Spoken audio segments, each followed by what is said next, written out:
A semanas después del alto el fuego entre Israel e Irán, la incertidumbre es el común denominador a escala global.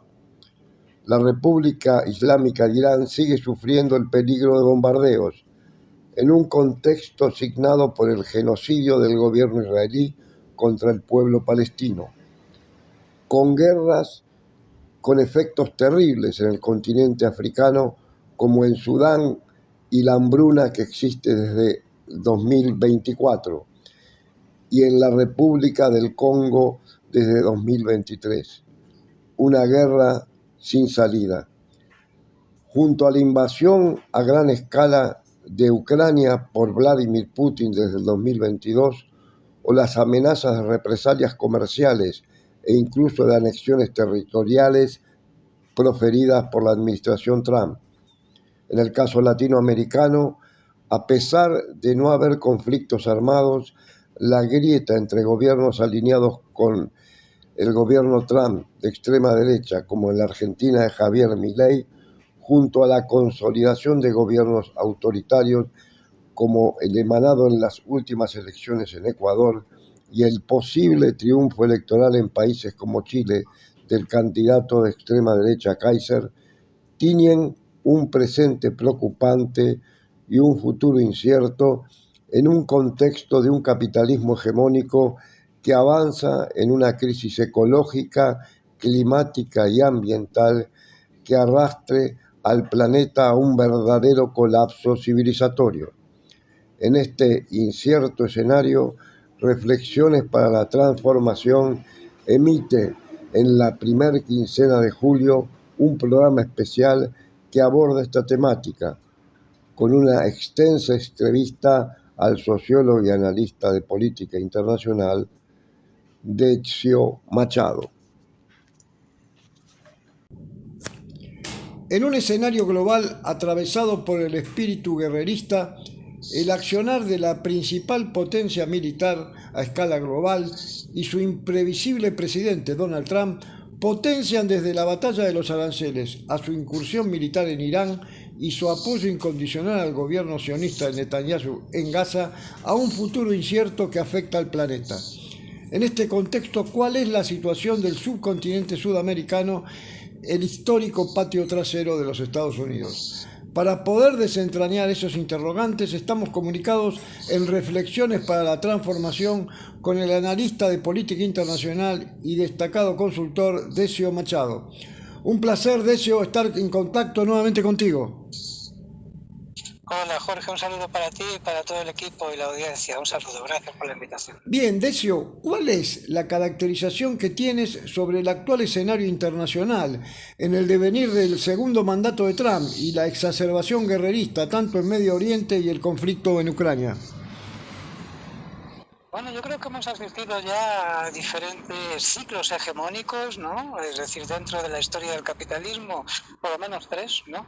Desde el imperio neerlandés en su momento, pasando por el imperio británico y posteriormente la actual hegemonía norteamericana, que desde mi punto de vista es una hegemonía en decadencia.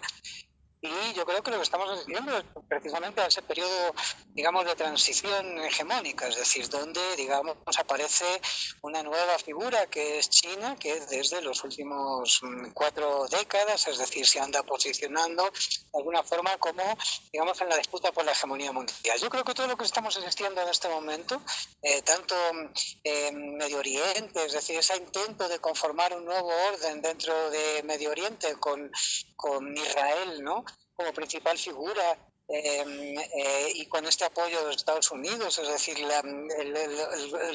el propio conflicto, es decir, que estamos asistiendo en Europa a consecuencia de la ampliación de la OTAN, es decir, o la intención de la OTAN de incorporar a Ucrania en su momento, que fue el origen, o por lo menos lo que justificó de alguna forma la invasión rusa en el territorio ucraniano. Es decir, lo que estamos viendo en diferentes sitios, de alguna forma, esa tensión que existe permanente en el Mar del Sur de China, o en torno a la isla de Taiwán, etcétera. Quiero decir, de alguna forma lo que nos está planteando es estas lógicas que hemos visto siempre, y son las lógicas de alguna forma de que ningún país hegemónico, es decir, cede su hegemonía, más allá de un proceso de desgaste, cede su hegemonía sin conflicto, ¿no? Lo vimos en las guerras franco-inglesas, es decir, en torno a lo que fue la decadencia del Imperio neerlandés. Lo hemos visto en las guerras británicas, es decir, que al final terminaron el declive, la Primera Guerra y la Segunda Guerra Mundial, que fue donde de alguna forma se posicionó la hegemonía norteamericana, y yo creo que lo que estamos asistiendo es un poco la antesala de eso. Esto en América Latina evidentemente significa que el subcontinente es un espacio en disputa, donde ha habido un fuerte incremento de influencia de China durante las últimas décadas, fundamentalmente a través del crecimiento del comercio y de las inversiones, es decir, de los acuerdos bilaterales de créditos, inversiones, financiamiento de infraestructuras, etcétera, y al mismo tiempo, digamos, hay ahora con Trump, con este Departamento de Estado nuevo, en este nuevo gobierno de Donald Trump, con Marco Rubio, etcétera, latinos que se declaran además anticomunistas, etcétera, y entienden que China, ¿no?, desde un lenguaje muy arcaico, es un país comunista y demás. De alguna forma lo que estamos asistiendo de alguna forma es al posicionamiento de fichas, de piezas, es decir, que estamos viendo en torno al continente y que de alguna forma, digamos, aunque en este momento todavía lejos de los conflictos armados que se están dando en diferentes lugares del planeta, lo que sí es cierto es que ya está inmerso en esa tensión. Hay amenazas sobre países, Venezuela, es decir, estamos viendo cómo hay un debate sobre instalar bases bases americanas en el Ecuador. Hay declaraciones de propio Milei, es decir, en ese sentido, es decir, de en un momento determinado plantear lógicas, digamos, de alianzas militares pro-estadounidenses, es decir, en la región, etcétera. Quiero decir, de alguna forma se está tensionando el territorio. Yo creo que en el marco, digamos, de la tensión global que está, digamos, sujeta a este periodo de transición hegemónica, ¿no? Es decir, donde parecería que pierde su fuerza Estados Unidos y aparece un nuevo hegemón, y estos son procesos de años, es decir, y de alguna forma estamos un poco en esa situación, Jorge.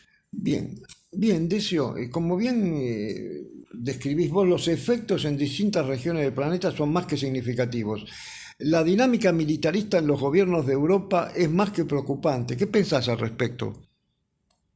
Bueno, yo creo que tenemos una fuerte involución en ese sentido, es decir, en ese tipo de periodos guerreristas evidentemente se disparan las lógicas de inversión en infraestructura militar, en armamento, etcétera, y en la propia militarización de las sociedades. Yo creo que estamos viendo eso de alguna forma en diferentes países de América Latina, es decir, y fundamentalmente en otros países, en Europa concretamente. Europa es un país que, o sea, es un continente que, digamos, sentó las bases de lo que fue una política después de caer el muro de Berlín, de finalizar, digamos, el periodo bipolar, ¿no? Es decir, de confrontación bipolar después de lo que fue la post-Segunda Guerra Mundial. Lo que vimos de alguna forma es un proceso de pacificación general en la sociedad.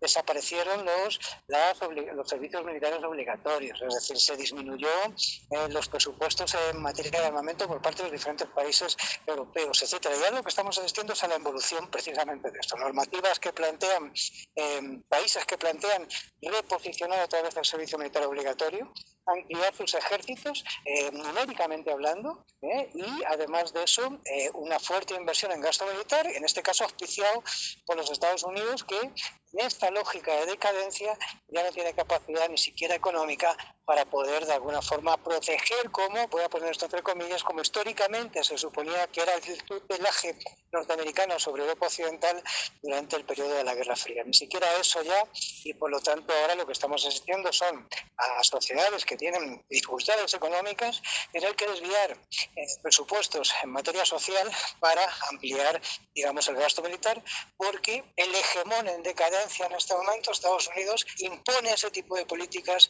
en Europa, lo cual evidentemente es muy dramático.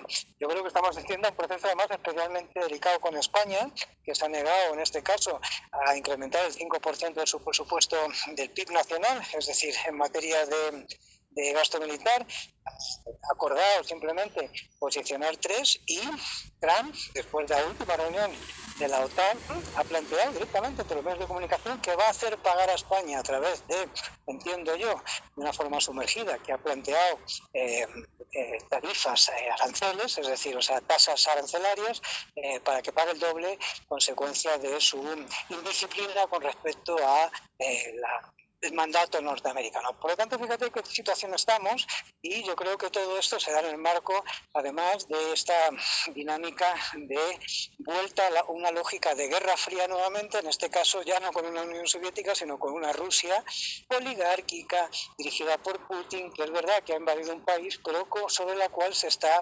digamos, manejando también todo un entramado dialéctico, toda una construcción imaginaria de un país tremendamente agresivo con Europa, cuando lo que hemos visto es más bien lo contrario. Es decir, lo que hemos visto es cómo la OTAN se ha ido ampliando hacia las fronteras rusas y, por lo tanto, generando una lógica de tensión que ha derivado en este conflicto que estamos asistiendo todavía sin terminar en Europa, que es la guerra en Ucrania. Bien, Decio, en este contexto internacional, ¿cuál es el devenir de América Latina y la polarización ideológica entre los gobiernos progresistas y de tendencia creciente de la ultraderecha a partir de lo que fue el bolsonarismo y lo que es el bolsonarismo social en Brasil y el fenómeno tan extraño como el de Milei en Argentina? Yo creo que estamos asistiendo a un proceso de involución importante en América Latina. Si tuvimos un periodo en el cual, más allá de, digamos, sus deficiencias, de lo que se podía haber hecho y no se hizo, etcétera, durante lo que fue el periodo de democratización, durante la década progresista, voy a hablar en estos términos de democratización porque significó el ascenso por vía democrática de diferentes gobiernos en países que no habían tenido desde hacía muchos años atrás, es decir, gobiernos de izquierdas, y que de alguna forma estos gobiernos progresistas encarnaron eso. Y eso se hizo de una forma pacífica, con tensiones internas, pero de una forma pacífica y sin derramamiento de sangre y sin golpes de Estado tampoco para derribarlos. Por lo tanto, yo creo que asistimos a un periodo que podríamos llamar de democratización, donde se plantea una lógica que podría ser, digamos, de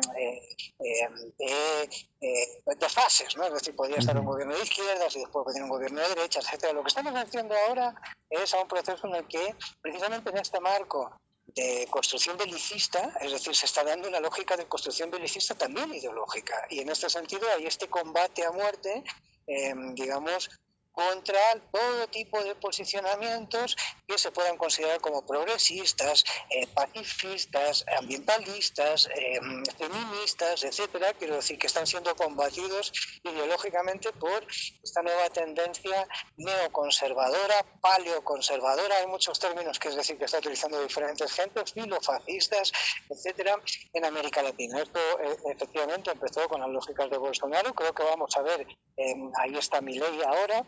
Bolsonaro, a pesar de que, digamos, afronta procesos judiciales, su muerte política de alguna forma, porque posiblemente no se pueda volver a presentar como candidato presidencial, hay otras figuras, sus propios hijos, etcétera, que podrían estar, digamos, disputando, o sea, recogiendo el relevo, digamos, en el próximo proceso electoral en Brasil, y no están derrotados. Las encuestas dicen que para nada están derrotados, es decir, este ala filofascista de la derecha brasilera. Tenemos un gobierno como el de Milei, posiblemente asistamos a un proceso parecido al de Milei en Chile, digamos, en las próximas elecciones con el candidato Kaiser, ¿no?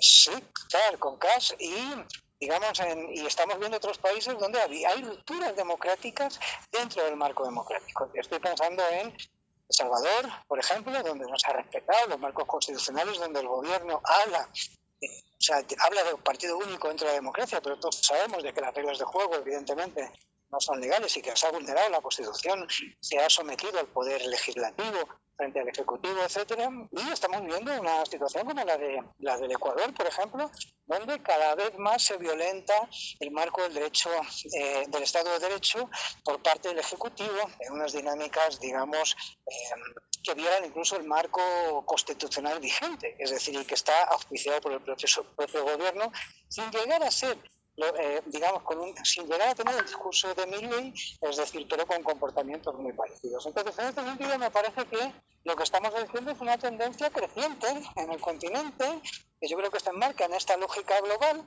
donde de alguna forma algunos hablan, en términos así como macros, de la derrota cultural de las izquierdas frente, digamos, a un posicionamiento muy fuerte de una nueva derecha de carácter tremendo, o sea, neoconservador o radical conservador, es decir, que sería lo que estamos haciendo en estos momentos, y que estaría auspiciado además, digamos, de alguna forma por un gobierno. Cuando digo auspiciado no digo a que ellos financien esto, sino que se sienten acogidos por precisamente un gobierno como el de Estados Unidos, que es un gobierno de estas características. Precisamente todos los procesos de decadencia hegemónicos han venido presididos por sus finales, han significado rupturas con los propios sistemas democráticos internos, y yo creo que Estados Unidos está viviendo eso. Creo que Trump es la consecuencia de la pérdida, digamos, de hegemonía norteamericana en este momento, del proceso de pérdida hegemónica norteamericana, y esto está propiciando que asistamos a gobiernos de estas características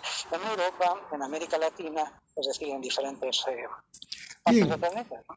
No, en caso de Latinoamérica es verdad que ante la falta de soluciones a los problemas endémicos de nuestra región por parte de los gobiernos populares y progresistas, eh, acá se avisoran quizás varios escenarios. ¿Cuál es el más posible para vos?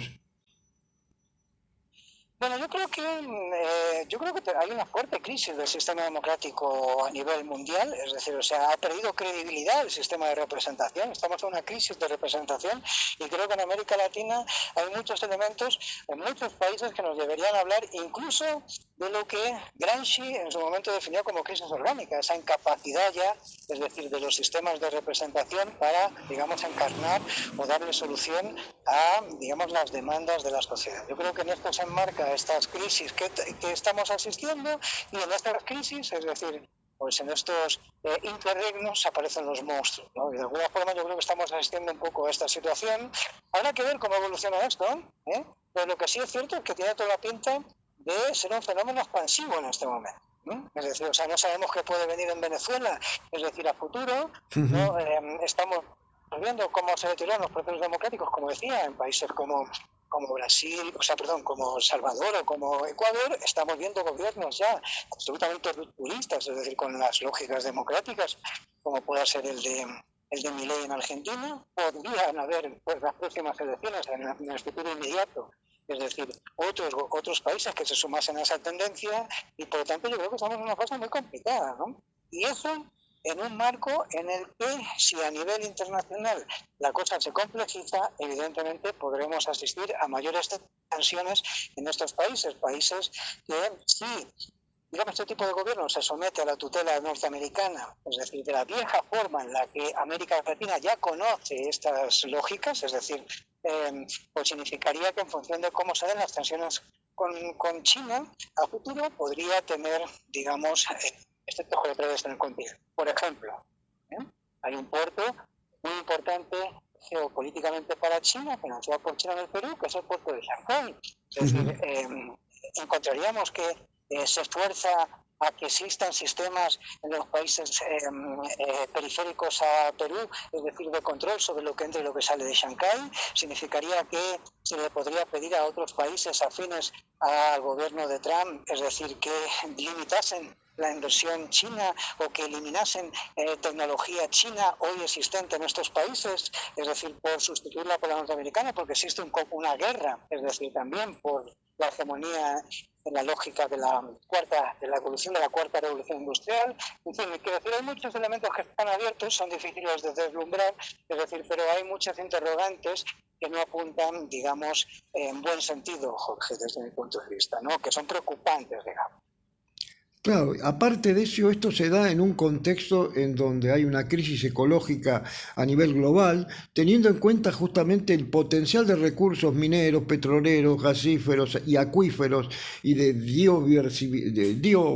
biodiversidad en la región. ¿Cuál será, a tu entender, el escenario más factible de cara al futuro en el marco de esta crisis ecológica? Porque fíjate que esta relación de Milei, por ejemplo, con Israel, se habla de que, bueno, hasta se se han planteado la vuelta al plan Andiña, que tendría que ver con la Patagonia. ¿Vos crees que este fenómeno de la búsqueda de recursos para lo que viene a nivel internacional, a nivel productivo internacional, con las nuevas tecnologías, puede generar un escenario de conflictivo en América Latina donde no hay guerras prácticamente? Bueno, creo que sin ninguna duda. Imagínate que el gran guardián, entre comillas, es decir, con todos sus defectos, ¿no? Digamos, de la Amazonía, que a través de la OTAC, de la Organización, digamos, de Países Amazónicos en América Latina, es Brasil, ¿no? Es decir, un cambio de gobierno en Brasil en unas futuras elecciones, por ejemplo, es decir, para volver a posicionar al gobierno las características de Bolsonaro, podría significar lo que ya significó el gobierno de Bolsonaro para la Amazonía. Es decir, digamos, el periodo de mayor deforestación, quema de selvas, etcétera, es decir, en la mayoría de los casos intencionada, es decir, por parte de agricultores, de la expansión de la frontera agroganadera, es decir, etcétera. Quiero decir que en este sentido me parece, y estamos hablando de uno de los pulmones fundamentales no de América Latina, sino del planeta, ¿no? Por lo tanto, me parece que en este sentido hay muchos elementos, digamos, que apuntan con preocupación a lo que podría pasar en el ámbito ambiental, porque hay muchos intereses en esa materia en el continente. Este continente es uno de los bastiones planetarios del agua, ¿eh? Y todos sabemos de que posiblemente asistamos a guerras en este siglo, es decir, precisamente por el agua, ¿no? Por lo tanto, me parece que es un periodo de sequía, de desertización del planeta Tierra, etcétera, ¿no? Del cambio climático y demás. Por lo tanto, me parece que esto es un elemento de los que está en juego y donde evidentemente hay mucho interés, no ya de los intereses locales, de los madereros ilegales o de lo que sea, sino de multinacionales que, digamos, de alguna forma se apropian de las riquezas naturales de los países subdesarrollados y en este caso de los países latinoamericanos. Bueno, Decio, te agradecemos desde Reflexiones para la Transformación por este intercambio de ideas y porque, bueno, porque es fundamental pensar lo que viene en un mundo tan inseguro y tan imprevisible. Un fuerte abrazo desde Argentina. Gracias, Jorge. Un saludo y un abrazo para ustedes. Gracias por la invitación. Nos hemos comunicado justamente con el analista político Decio Machado.